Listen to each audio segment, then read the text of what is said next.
How will LDR work?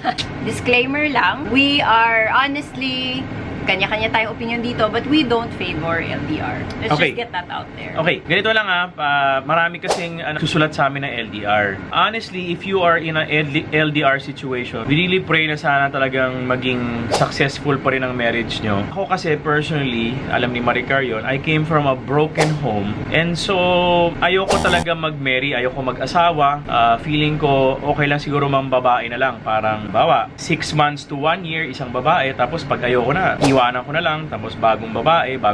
Until nabago yung isip ko when I met certain couples na medyo parang bakit ang lakas ng marriage nila. And all of them, lahat ng mga married mentors namin na happily married, na malalakas ang marriages, they never advise us kami na mag-LDR na long term, no? Kasi nga, parang ang kwento sa atin lagi is kaya nagkaka-affair nga na madali sa LDR is because malayo ka physically. So nangyayari, merong mga areas na malayo tayong dalawa, I cannot meet your needs naman na example, need mo hug. By the way, si Maricar, ang one of her top needs is Touch. So I need affection, I need hugs, ganyan.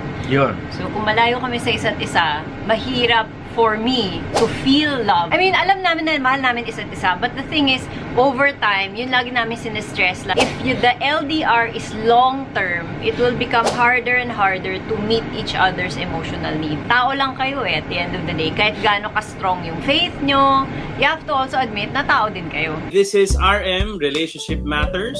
Your online ninong and ninang saying, wag Pera-pera lang ang pagkuha ng ninong at nina.